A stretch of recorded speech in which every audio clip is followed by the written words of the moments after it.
ओम नमः शिवाय। हर हर महादेव। आप सुन रहे हैं पौराणिक अमृत वाणी द्वारा प्रसारित शिव महापुराण कथा। कथा को सुनने के लिए चैनल को लाइक शेयर एंड सब्सक्राइब करें। आगे की कथा प्रारंभ करते हैं। अथ द्विचत्वारिंशो अध्याय। भगवान शिव का देवता आदि पर अनुग्रह। दक्ष यज्ञ मंडप में पधार कर दक्ष को जीवित करना तथा दक्ष और विष्णु आदि द्वारा शिव की स्तुति।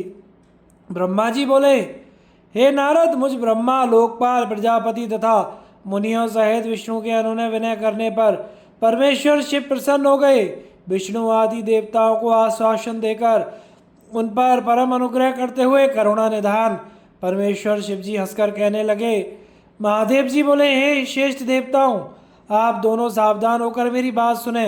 मैं सच्ची बात कह रहा हूँ। हे तात, मैं आप दोनों का क्रोध सर्वदा सहता रहता हूँ। बालकों अर्थात अज्ञानियों द्वारा किए गए अपराध का मैं ना तो वर्णन करता हूँ ना ही चिंतन करता हूँ।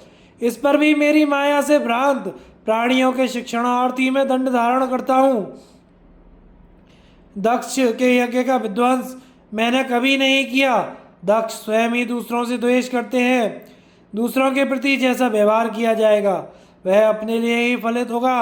अतः दूसरों को कष्ट देने वाला कार्य कभी नहीं करना चाहिए। जो दूसरों से द्वेष करता है वह द्वेष अपने लिए ही होता है।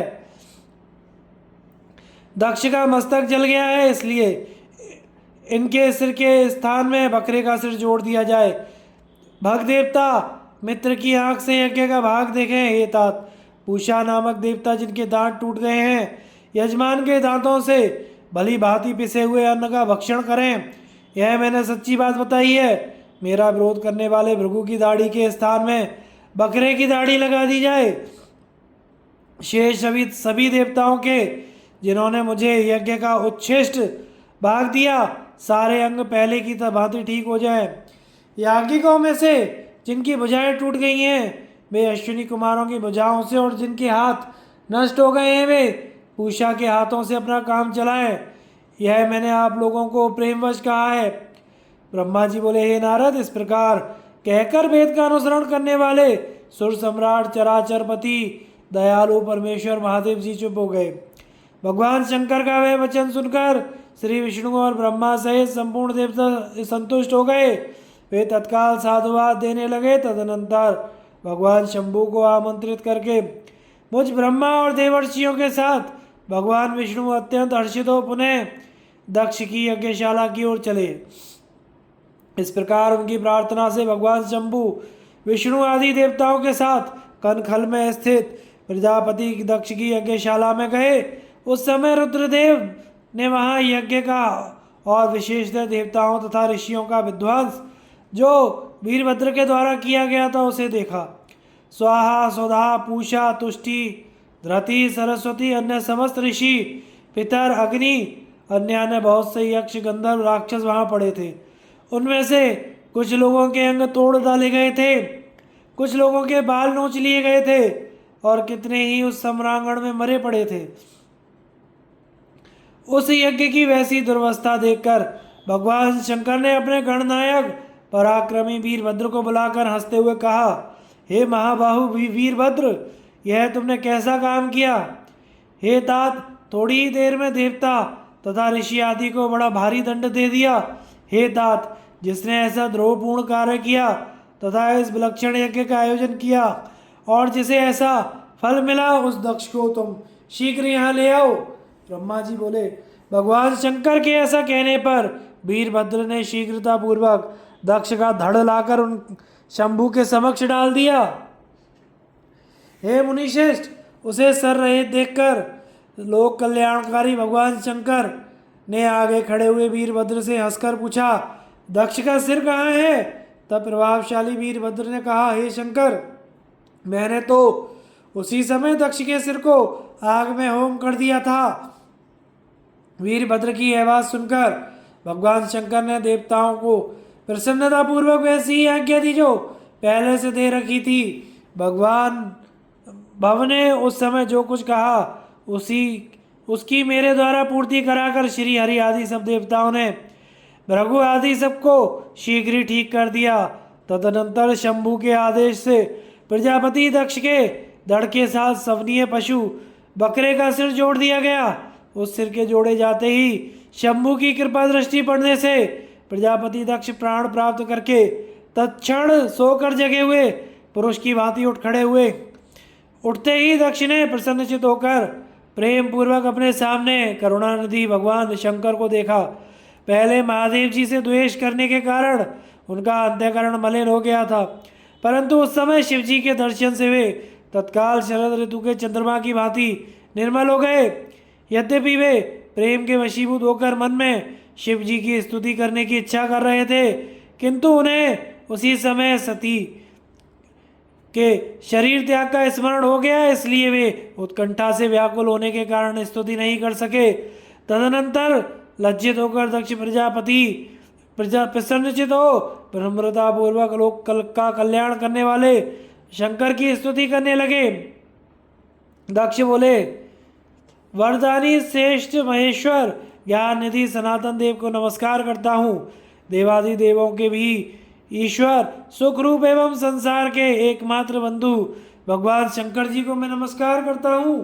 हे विश्वेश्वर, आप विश्व रूप पुरातन ब्रह्मा तथा आत्मस्वरूप को नमस्कार करता हूँ। मैं सर्व को नमस्कार करता हूँ। मैं संसार के भावों का चिंतन करने वाले परात्पर शंकर को नमस्कार करता हूँ। हे देवदेव, हे महादेव, आपको नमस्कार है। मुझ पर कृपा कीजिए हे कृपानिधे। हे शंभो, आज मेरे अपराध को क्षमा कीजिए। हे शंकर, आपने दंड के बहाने ही मुझ पर अनुग्रह किया है। मैं खल और मूर्ख हूँ। हे देव, मुझे आपके तत्व का ज्ञान नहीं था। हे प्रभु, आप विष्णु एवं ब्रह्मादि देवों के भी सेव्य, वेदों से भी जानने योग्य और महेश्वर हैं। आज मुझे आपके तात्विक स्वरूप का ज्ञान हुआ है। आप सभी लोगों में श्रेष्ठ माने गए हैं। आप सत्पुरुषों के लिए कल्प वृक्ष हैं और दुष्टों को सदा दंड प्रदान करने वाले हैं। आप सर्वथा स्वतंत्र परमात्मा हैं एवं भक्तों को अभीष्ट वर प्रदान करने वाले हैं। आप परमेश्वर ही अपने मुख से विद्या तप तथा व्रत धारण करने वाले इन ब्राह्मणों को तत्व का साक्षात करने के लिए उत्पन्न किया है। समस्त गोरू पशुओं की रक्षा जिस प्रकार गोपति द्वारा की जाती है, उसी प्रकार आप सभी विपत्तियों से रक्षा करते हैं। आप मर्यादा के परिपालक और दुर्जनों के लिए दंड धारण करते हैं। हे भगवान, मैंने अनेक प्रकार के कटु वचन रूपी बाणों से आप परमेश्वर को बींध डाला था, फिर भी अत्यंत क्षीण आशा वाले इन देवताओं सहित मुझ पर आपने दया ही की है। इसलिए हे शंभो, हे दीनबंधो, हे भक्त वत्सल, आप परात्पर भगवान मेरे द्वारा की गई पूजा से संतुष्ट हो जाइए।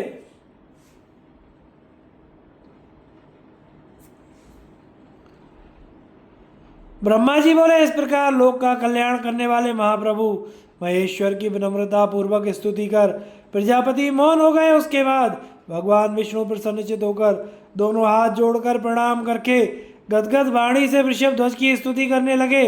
विष्णु बोले, हे महादेव, हे महेशन, लोक पर अनुग्रह करने वाले, हे दीनबंधो, हे दयानिधे, आप पर ब्रह्म परमात्मा हैं। हे प्रभु, आप सर्वत्र व्यापी स्वतंत्र हैं। आपका यश वेदों से ही जाना जा सकता है। आपने हम लोगों पर कृपा की है, उससे हम लोग कृतकृत्य हो गए हैं। हे महेश्वर, मेरे इस दुष्ट भक्त दक्ष ने पूर्व में आपकी जो निंदा की थी उसे आप क्षमा कीजिए,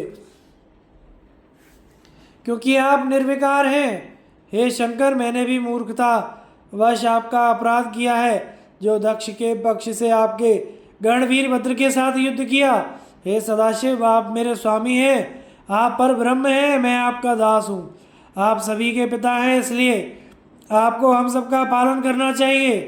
ब्रह्मा जी बोले, हे देवदेव, हे महादेव, हे करुणा सागर, हे प्रभु, आप स्वतंत्र परमात्मा परमेश्वर अद्वैत तथा अविनाशी हैं। हे ईश्वर, हे देव, आपने मेरे इस पुत्र पर अनुग्रह किया है। अब आप अपना अपमान भूलकर दक्ष के यज्ञ का उद्धार कीजिए। हे देवेश, अब आप प्रसन्न हो जाइए और अपने सभी प्रकार के शापों से इसका उद्धार कीजिए।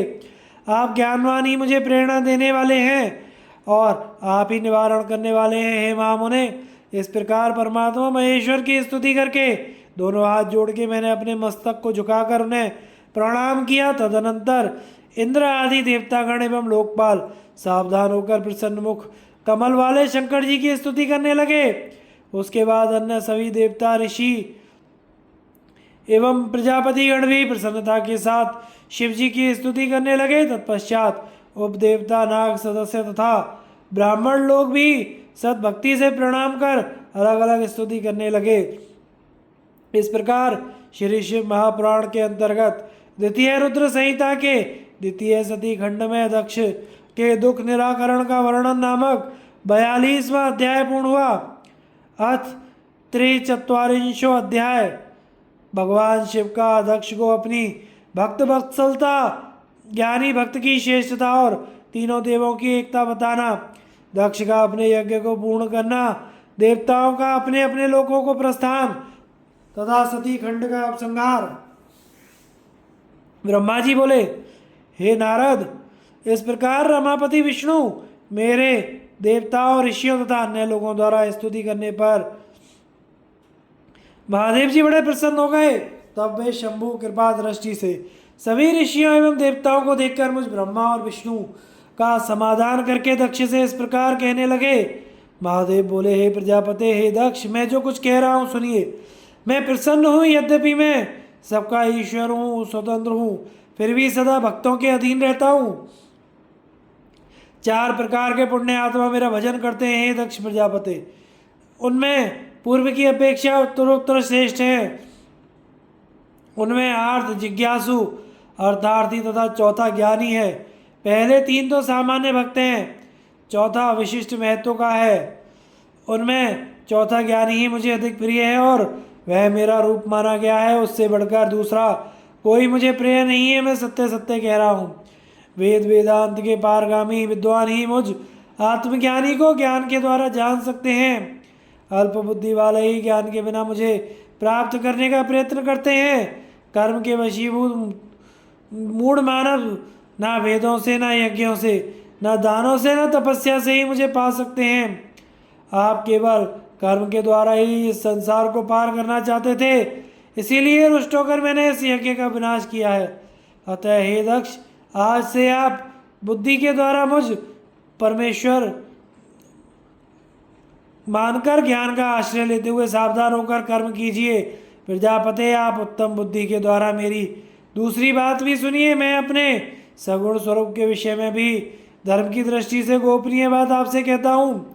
जगत के परम का कारण रूप ही मैं ब्रह्मा और विष्णु हूँ। मैं सबका आत्मा, ईश्वर, साक्षी, स्वयं प्रकाश तथा निर्विशेष हूँ। हे मुने, अपनी त्रिगुणात्मिक का माया में प्रवेश करके ही मैं जगत का सृजन, पालन और संहार करता हुआ क्रियाओं के अनुरूप ब्रह्मा, विष्णु और रुद्र नामों को धारण करता हूँ। उस अद्वितीय भेद रहित केवल विशुद्ध मुझ पर ब्रह्मात्मा में अज्ञानी पुरुष ही ब्रह्म, ईश्वर तथा अन्य समस्त जीवों को भिन्न रूप से देखता है। जैसे मनुष्य अपने सिर, हाथ आदि अंगों में ये मुझसे भिन्न है, ऐसी परकीय बुद्धि कभी नहीं करता, उसी तरह मेरा भक्त सभी प्राणियों में भेद बुद्धि नहीं रखता। हे दक्ष, सभी भूतों के आत्मा स्वरूप तथा एक ही भाव वाले ब्रह्मा, विष्णु और मुझ शिव, इन तीनों देवताओं में जो भेद नहीं देखता वही शांति प्राप्त करता है। जो नराधम तीनों देवताओं में भेद बुद्धि रखता है वह निश्चय ही जब तक चंद्रमा और तारे रहते हैं तब तक नरक में निवास करता है। मुझ में परायण होकर जो बुद्धिमान मनुष्य सभी देवताओं की पूजा करता है उसे इस प्रकार का ज्ञान हो जाता है जिससे उसकी शाश्वती मुक्ति हो जाती है। विधाता की भक्ति के बिना विष्णु की भक्ति नहीं हो सकती और विष्णु की भक्ति के बिना मेरी भक्ति कभी नहीं हो सकती। ऐसा कहकर कृपालु सबके स्वामी परमेश्वर शिव सबको सुनाते हुए फिर यह वचन बोले, यदि कोई विष्णु भक्त मेरी निंदा करेगा और मेरा भक्त विष्णु की निंदा करेगा तो आपके दिए हुए समस्त शाप उन्हीं दोनों को प्राप्त होंगे। निश्चय ही उन्हें तत्व ज्ञान की प्राप्ति नहीं होगी। ब्रह्मा जी बोले, हे मुने, भगवान महेश्वर के इस सुकर वचन को सुनकर वहाँ उपस्थित सभी देवता, मुनि आदि अत्यंत हर्षित हुए। शिव को अखिलेश्वर मानकर दक्ष कुटुंब सहित प्रसन्नता पूर्वक शिव भक्ति में तत्पर हो गए और वे देवता आदि भी शिव भक्ति परायण हो गए। जिसने जिस प्रकार से परमात्मा शंभु की स्तुति की। उसे उसी प्रकार संतुष्ट चित्त हुए शंभु ने वर दिया। हे मुने, उसके बाद भगवान शिव की आज्ञा पाकर प्रसन्न चित्त हुए शिव भक्त दक्ष ने शिव जी की कृपा से यज्ञ पूरा किया। उन्होंने देवताओं को यज्ञ भाग दिया, शिव जी को पूर्ण भाग दिया, साथ ही उन्होंने ब्राह्मणों को दान भी दिया। इस तरह उन्होंने शंभु का अनुग्रह प्राप्त किया। इस प्रकार महादेव जी के उस महान कर्म का विधि पूर्वक वर्णन किया गया। प्रजापति दक्ष ने ऋतुजों के सहयोग से उस यज्ञ कर्म को विधिवत समाप्त किया। हे मुनीश्वर, इस प्रकार पर ब्रह्म स्वरूप शंकर की कृपा से दक्ष का यज्ञ पूरा हुआ। तदनंतर सब देवता और ऋषि संतुष्ट होकर भगवान शिव के यश का वर्णन करते हुए अपने अपने स्थान को चले गए। दूसरे लोग भी उस समय वहां से सुखपूर्वक चले गए। मैं और भगवान विष्णु भी अत्यंत प्रसन्न हो भगवान शिव के सदा मंगलदायक सुयश का निरंतर गान करते हुए अपने अपने स्थान को सानंद चल दिए। सत्पुरुषों को आश्रय देने वाले महादेव जी भी दक्ष से प्रीति पूर्वक सम्मानित हो प्रसन्नता के साथ गणों सहित अपने निवास स्थान कैलाश पर्वत पर चले गए। अपने पर्वत पर आकर शंभु ने अपनी प्रिया सती का स्मरण किया और प्रधान गणों से वह कथा कही। विज्ञान में भगवान शंकर ने लौकिक गति का अवलंबन कर अपने सकाम भाव को प्रकट करते हुए सती चरित्र वर्णन करते हुए बहुत समय व्यतीत किया है। मुने, वे सज्जनों के शरणदाता, सबके स्वामी, अनीति न करने वाले तथा परब्रह्म हैं। उन्हें मोह शोक अथवा अन्य विकार कहाँ से हो सकता है? जब मैं और विष्णु भी उनके भेद को कभी नहीं जान पाए तो अन्य देवता, मुनि, मनुष्य आदि तथा योगी जन की तो बात ही क्या है। भगवान शंकर की महिमा अनंत है, जिसे बड़े बड़े विद्वान भी जानने में असमर्थ हैं, किंतु भक्त लोग उनकी कृपा से बिना श्रम किए ही उत्तम भक्ति के द्वारा उसे जान लेते हैं। परमात्मा शिव में एक भी विकार नहीं है, किंतु लोक परायण वे सगुण रूप धारण कर अपना चरित्र लोगों को दिखाते हैं। हे मुने, जिसे पढ़कर और सुनकर सभी लोगों में बुद्धिमान वह व्यक्ति इस लोक में उत्तम सुख एवं अंत में दिव्य सदगति प्राप्त कर लेता है। इस प्रकार दक्ष कन्या सती यज्ञ में अपने शरीर को त्याग कर फिर हिमालय की पत्नी मेना के गर्भ से उत्पन्न हुई, यह बात प्रसिद्धि है। तत्पश्चात वहाँ तपस्या करके गौरी शिवा ने भगवान शिव को पति रूप में वर्ण किया। वे उनकी वाम अर्धांगिनी होकर अद्भुत लीलाएं करने लगी। हे नारद, इस प्रकार मैंने आपसे सती के परम अद्भुत चरित्र का वर्णन किया, जो भोग मोक्ष को देने वाला, दिव्य तथा संपूर्ण कामनाओं को पूर्ण करने वाला है। यह आख्यान कालुष्य रहित, पवित्र, दूसरों को पवित्र करने वाला, स्वर्ग की प्राप्ति कराने वाला और पुत्र पौत्र रूप फल प्रदान करने वाला है। हे तात, जो भक्तिमान पुरुष भक्ति भाव से इसे सुनता है और अन्य मनुष्यों को सुनाता है, वह इस लोक में संपूर्ण कर्मों का फल पाकर परलोक में परम गति प्राप्त करता है। जो इस शुभाख्यान को पढ़ता है अथवा पढ़ाता है, वह भी समस्त सुखों का उपभोग करके अंत में मोक्ष को प्राप्त होता है। इस प्रकार श्री शिव महापुराण के अंतर्गत द्वितीय रुद्र संहिता के द्वितीय सती खंड में दक्ष यज्ञ के अनुसंधान का वर्णन नामक 43वां अध्याय पूर्ण हुआ। इति शिव महापुराणे द्वितीय रुद्र संहितायां द्वितीय सती खंड समाप्त। दोस्तों, सती खंड यहीं समाप्त होता है। आगे पार्वती खंड का प्रसारण हम अगले भाग में करेंगे। चैनल को लाइक, शेयर एंड सब्सक्राइब करें तथा कथा को सुनते रहें। हर हर महादेव।